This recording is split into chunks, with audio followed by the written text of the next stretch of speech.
Lepo pozdravljeni na otvoritvenem dnevu sejma knjige Podelkami.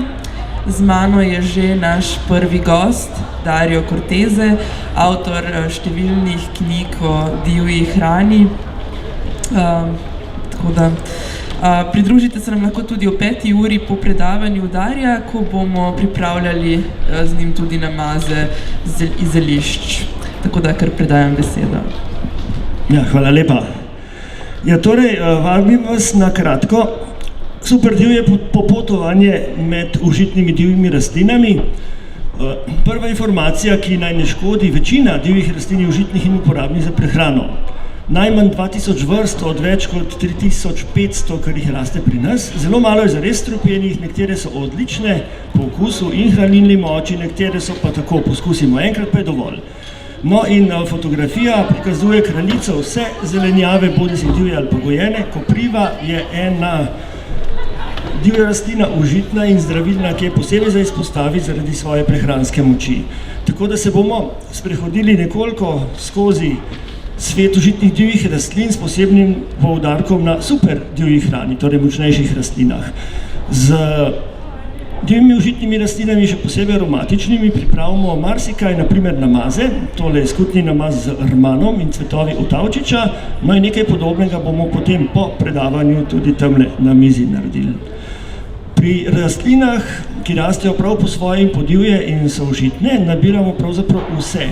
Naprimer regrat, korenine, ki so na fotografiji, potem mlade liste, popke, stebla tudi in cvetove. Tako da regrat je uporabljen prav vsak dan v letu, po zimi seveda korenine. Je pa res to, da na enem rastišču se vse skupaj zelo hitro spreminja in 10-14 dni pa pride rastlina od odlične užitne in okusne faze v praktično neužitno, ker otrdi ali začne bodisi zelo greniti ali postane pa trpka. Predlog serviranja iz posušenih regratovih korenin lahko pripravimo za vretek, torej neke vrste čaj, lahko jih tudi popražimo, zmeljemo in pripravimo kot kavo. Regrat in sorodstvo je zelo bogata rastlinska družba, kar se grenčin in nasplošno za presnovo zelo dobrodejnih snovi tiče. Okrog 80-90 vrst iz družine radičev, ki vse so užitne. Tole je otavčič na fotografiji. Navadni svinjak, kajčmo, taj pa tamle iz Ročinja, sva se osebno srečala pred leti, eno delavnico smo imeli. Svinjak je podoben regratu, bolj mesnate liste, ima zelo hrustlave in manj je grenak kot regrat. Skratka, to je pa že izjema, vse, kar je podobno regratu, še enkrat okrog 90 vrst iz družine radičev, ki je užitno. Le da so nekatere te divje sorodnice regrata zelo, zelo grenke. So pa vse odlične, naprimer, kot je na fotografiji za solate. Navadni zajčji lapuh, tudi sorodnik regrata, raste v gozdovih, podobno uporabljen kot regrat. In pod zemljo se skriva še marsikaj, vendar, kadar nabiramo podzemne dele, moramo rastlino, kako zgleda, kje raste, torej kako zgleda nad zemljo, zelo dobro poznati, da ne naberemo kaj napačnega. Repinec je zelo cenjen v vzhodni Aziji, na fotografiji so korenine repinca, zelo prijetnega okusa, tako nekje med kakšnimi lešniki, nedoločeno, prijetno, nič grenek, medtem ko lisi so pa izjemno grenki, so pa tudi užitni, čisto mladi oziroma še posebej prekuhani peclji. Naš slavni čemaž, ki ga vsi poznamo, ampak se vseeno vsake toliko časa kaj zgodi, čemaž je zelo krepka hrana. Po mojem, najmanj tako kot česen, če ne še celo močnejši, in pride zelo prav konec zime za eno tako poživilno prehrano, pa tudi čistilno. Uporabni so vsi deli, najprej mladi listi, potem starejši, potem tudi, kot je tukaj na fotografiji videti, in socvetja in stebelca dol. In kjer čemaž raste, ga je seveda vse polno. Ni pa odveč, da poznamo razlike z drugimi rastlinami, ko ljudje zamenjujejo. Tole je jesenski podlesek. Pogosto raste med čemažem, vendar, ko čemaž jaz odtrgam pri tleh, imam v roki pecel s svojim listom. Tale jesenski podlesek nima pa nobenega pecla, ampak je več listov. Vidijo se tukaj le trije, eden je še zadej, ovitih med sabo že pri tleh, kasneje pa požene steblo. Seveda nima nobenega vonja. Evo, tole čist tipičen jesenski podlesek. Spodaj je rumen, potem preide v zeleno barvo. Listi so ožji kot pri čemažu, pogosto raste med čemažem in v istem času, enkrat sred aprila, sta približno enako velika. In takrat pač pozorno nabiramo, ne da kar kosimo z rokami, temveč lepo po par šopek torej pregledamo, potrgamo. Skratka, pri nabiranju čemaža ni odveč poznati tako podlesek zelo dobro, čmeriko in šmarnice. Takole cveti jesenski podlesek v začetku septembra, pa potem v oktober. Tole pa pomladanski žafran, ki mu je podoben, vendar nista sorodna. Torej, jesenski podlesek cveti jeseni, pomladanski žafran pa cveti spomladi. Čebulice prekuhane veljajo za užitne, sicer pa zna biti rahlo odvajalen, nič pa kaj posebej strupen, tako kot podlesek. Šmarnice. Ponavadi se iz takole zavitih dveh listov spiralno izvijeta dva lista, ki so zelo podobna čemažu, vendar šmarnica ima vedno manjše stebelce, na vrh katerega sta ponavadi dva lista, včasih tudi eden. Zelo redko raste med čemažem, vendar zraste. Tako da spet pozorno nabiramo. Mu je pa res najbolj podobna od vseh teh nekoliko podobnih rastlin. Še čmerika, podobno kot podlesek, nobenega peclja, temveč več listov uvitih med sabo že pri tleh, kasneje zraste visoka, steblo dobi, ampak ljudje so tudi že čmeriko nabirali namesto čemaža. Takole izgledata dve mladi rastlini. Vidite, tukaj je stebelce že nakazano, pa več listov že na njem. Pa še primerjalno, zgoraj je čmerika, na sredi podlesek, spodaj je pa čemaž. Ja, ena super hrana je tudi vodna kreša. Takole raste v čistih potokih. Okus ima zelo prijetno pekoč, podobno kot vrtna kreša, kapucinka in je uporabna zelenjava tudi sredi zime, kajti ponavadi se greje v potokih po zimi, ponavadi, kadar voda ne zmrzne. V gozdovih raste deveterolistna konopnica, na fotografiji sorodnica vodne kreše s podobnim okusom. Te spojine z žveplom, ki jih vsebuje vodna kreša, pa penuša in druge križnice, od domačih znanih repa, zelje, redku, koleraba. Te spojine z žveplom so zelo dobrodejne kot preventiva pred rakavimi obolenji, predvsem prebavil, sicer pa učinkujejo razkuževalno, pospešujejo prebavo, v večjih količinah pa dražijo sečila podobno kot hren. Pa gremo lulat, pa vse skup 3 kapljice skup spravimo. Dlakava penuša je eden pogostih zgodnjih pomladanskih plevelov, sorodnica prej omenjenih rastlin in enako uporabna. Tudi za gozdno penušo velja podobno. Uporabni so tudi cvetovi. Stebla znajo biti precej trda. Travniška penuša raste na travnikih. Precej so si podobne te rastline, dokler jih ne poznate, vendar kasneje, ko poznate nekih 10-15 rastlin, je spoznavanje naslednjih vse lažje in pa lažje. Veliko je pa seveda zelo znanih, kot je na primer oskolisti trpotec.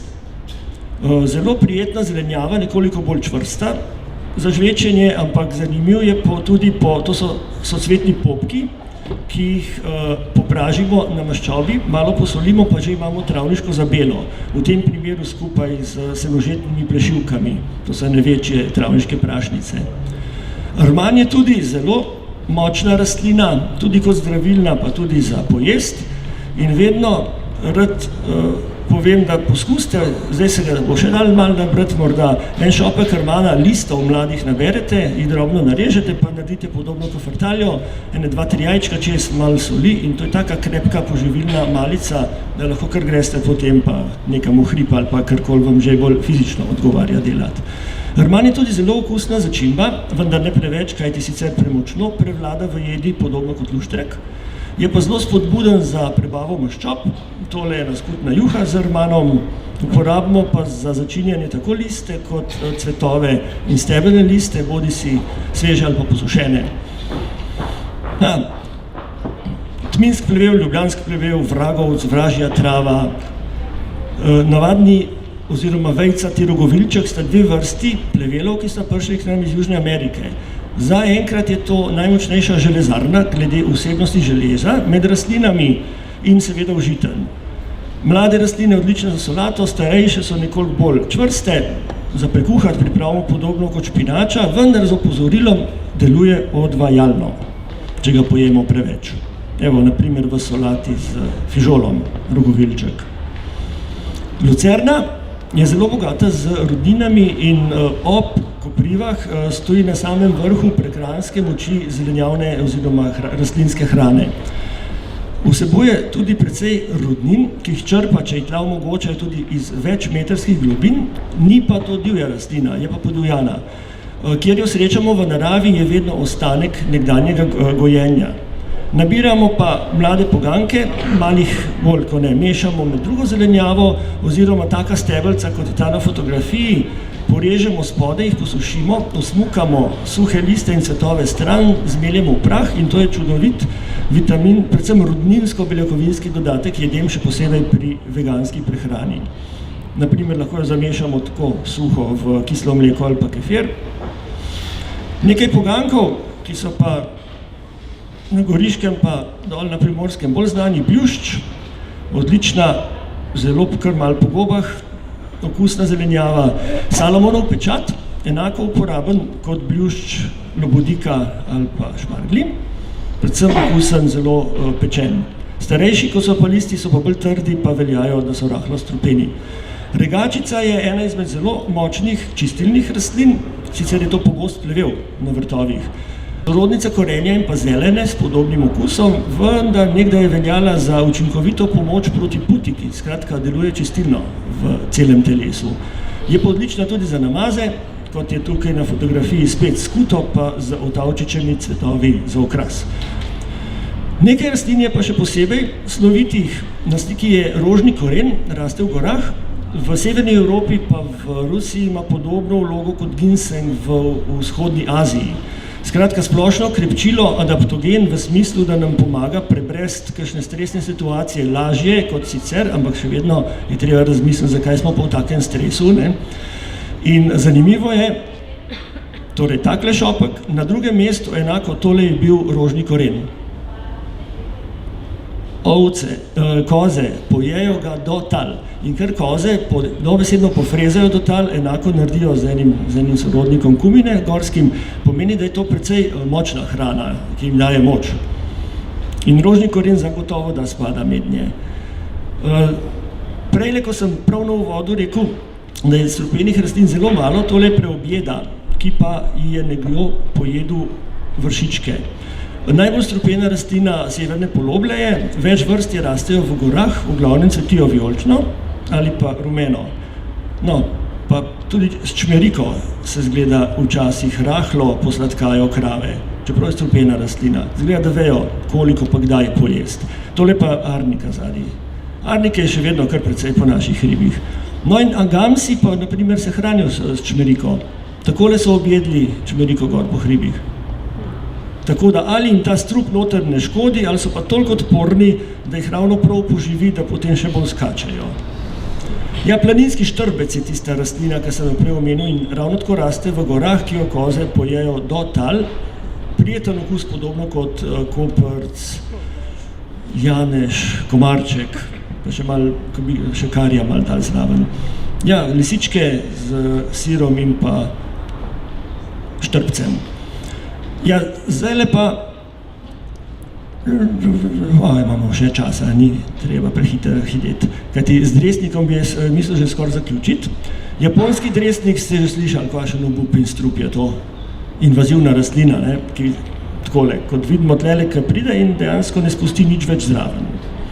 Razrašča se največ ob rekah, pa po kmetijskih zemljiščih, pa zelo veliko ga je ob avtocestah, tudi ob železnicah. Raznaša ga človek. In potem, ko pa enkrat pride, kot je tukaj na fotografiji, tole ob Sori pri Goričanah, se pa zaradi izjemno močnih korenik podzemnih stebel razraste v širjavo, kamorkoli mu le tla dopuščajo. Prekrije vse, ne dopušča razvoja avtohtonih rastlin, spremeni se potem tudi ribji živelj v reki, kajti žužki in ostalo v taki gošči dresnikovi so verjetno povsem drugi kot pa v naravnem okolju. To je dejansko neke vrste nenaravno okolje.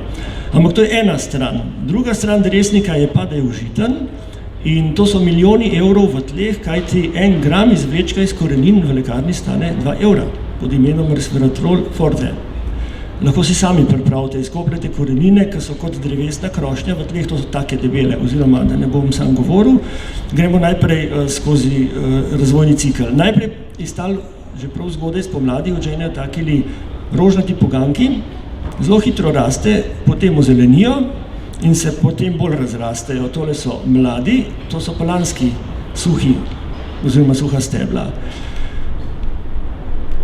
Užitni so tisti mladi rožnati poganki in pa mehki zgornji deli, tole, kar vidimo tukaj, le stebel z vršičkom vred, le da je povrhnjica stebla precej trpka in ga olupimo.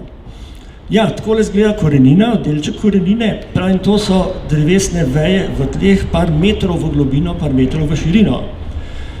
In ko tole naberete, nažagate, posušite, zmeljete v prah, dobite odlično sredstvo, ki je poleg ščetice najbolj močna znana rastlinska učinkovina proti boreliozi, še posebej zastarani boreliozi. Nekje 8, 12, 15 gramov, tega je kar nekaj dnevno, terapija z dresnikom in je treba ustrajati kakšnih 8-12 mesecev, če je borelioza že zastarana, da se jo skoraj povsem ali pa zares odpravi. Samo to je precej težko. Tako da dresnik je pravzaprav ima različne podobe, odvisno kako ga gledamo. Jaz ga bolj gledam z te slednje strani, kajti ob avtocestah so ga raznesli ljudje, kmetje, ki nekje skopljajo neko zemljo, pa so te korenike zraven, en tak mičken košček, pa boste imeli čez 5 let otok dresnika, od tukaj od mene pa do vas pa še širše. Pravim, zelo močna rastlina, pa tudi medonosna je, konc avgusta ponavadi cvetim močno in jo čebele imajo zelo rade. Zanimivo je pa, da je dresnik okrasna rastlina izvorno, podobno kot nekatere druge invazivke, kanadska zlata rozga, na primer. In so ga sadili Kraljevsko združenje za poljedelstvo in vrtnarstvo v Kopenhagnu je tam enkrat v 19. stoletju podelili zlato medaljo dresniku kot najobetavnejši okrasni rastlini. In je bil 350 ali 250 krat dražji sadika kot pa nekje ena skratka popularna rastlina tistega časa. Danes pa gledamo na dresnik seveda povsem drugače. Ampak še enkrat, edini argument, ki ga ima zame, je to, da toliko spremeni živelj ob reki, torej žužki, in to, da se posledično spremeni tudi razmerje in pa stalež rib v reki, to je na dolgi rok. Sicer pa mimogrede meni najbolj invazivna rastlina koruza. Ja, potem leseni dresnik in lahko stebla, takole razpolovljena, uporabimo za skodelice. Pa je, plodov je pa v naravi bistveno manj kot divje zelenjave, vse skupaj bi lahko našteli 15-20 vrst pogostejših in da najbolj izstopa po zdravilni in prehranski moči je črni bezeg. Zreli plodovi okusni ravno niso, no, ampak se da pa veliko različnih reči narediti, tudi vino, kis, kuhati s sladkorjem ali brez kot terjak. Zelo bogat je z rudninami, antioksidanti v podobi antocianskih barvil in je splošno krepčilo. Znan je ta terjak, to je gosto kuhan bezgov sok, že skoraj marmelada, je žlico tega v čaj ali pa v vročo vodo pri raznih prehladih, zanesljivo domače zdravilno sredstvo, doma zaenkrat še največ škofjeloško hribovje pa pogorenske. Je pa bezeg je pogojno užiten. Jagode moramo prekuhati, kajti če se najemo surovih jagod, pa čeprav zrelih prej slej bruhamo. Pač ima eno sestavino, ki na toploti razpade na neškodljive snovi. Kaj hujšega, kot da bruhamo, če jemo surove jagode, pa ni pri bezgu. Njegova sorodnica brogovita je enako uporabna, torej če smo striktni pogojno užitna, prekuhani plodovi in enako kot pri bezgu tudi za marmelado, tudi kot terjak, pa še kaj sadne omake z njo naredimo. Ja, morda še nekaj, kaj vse pravzaprav lahko pripravimo z teh divjih rastlin. Pravzaprav jih uporabljamo prav enako kot gojene, bodi si za solate, juhe, mineštre, razne zelenjavne prikuhe ali pa kuhana pražena zelenjava kot glavna jed. So pa tudi nekateri posebki. Ocvrte mačice na fotografiji Malčice so užitne, namreč vseh grmov in pa dreves. Tole so leskove, nekdaj v časih pomanjkanja so jih posušali, pa mleli in potem mešali z moko za peko kruha. So pa take bolj trpke, vsebujejo precej beljakovin, torej cvetnega prahu, in so bolj kot ne nek posebek, vendar tudi prehransko, precej močnejši posebej, ker po zimi redko kaj lahko naberemo. Ko je čemaž, je dovolj, če imamo s sabo en sendvič ali pa en kos ocvirkovce, pa je malica že ob poti zelo v redu. Listnato zelenjavo, ko je mlada, dajemo predvsem na solate, tudi za namaze je primerna, medtem ko pa cvetovi pridejo zelo prav za okraševanje, nekateri, naprimer čemaževi, imajo pa tudi zelo močno aromo, prav tako pečejo ne manj kot pa listi ali pa čebulice. Poganki, kot so špargli, pa bljušč, pa lobodika, pa Salomonov pečat, ki sem ga prej pokazal, so zelo, zelo odlični, tudi hmelj, praženi kratko na maščobi, katerikoli že, oziroma pripravljeni s panceto pa z jajčki. Krepka malica. Cvetovi, kot rečeno, deloma ne le okras, vendar tudi užitna sestavina solat. Tudi na vrtu je precej rastlin, ki ne vemo, da so užitne, zato ker so v osnovi okrasne, ne gre za kapucinko, ognjič, borago oziroma boreč. To so tudi užitne rastline, kajti izvirajo le to je, da izvirajo z drugih kontinentov, kjer pač naravno rastejo v divjini in marsikje jih uporabljajo za prehrano. Kapucinka, na primer, ima podoben okus kot kreša. Odlična za solate. Ekola.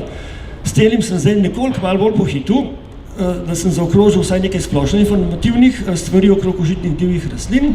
Zdajle pa po kratki pauzi, 22 sekund pa pol, se pa tam ne dobimo, pa gremo na praktično pripravo namazov. Malo bo treba rezati pa mešati, pa nič kaj drugega. Hvala za pozornost.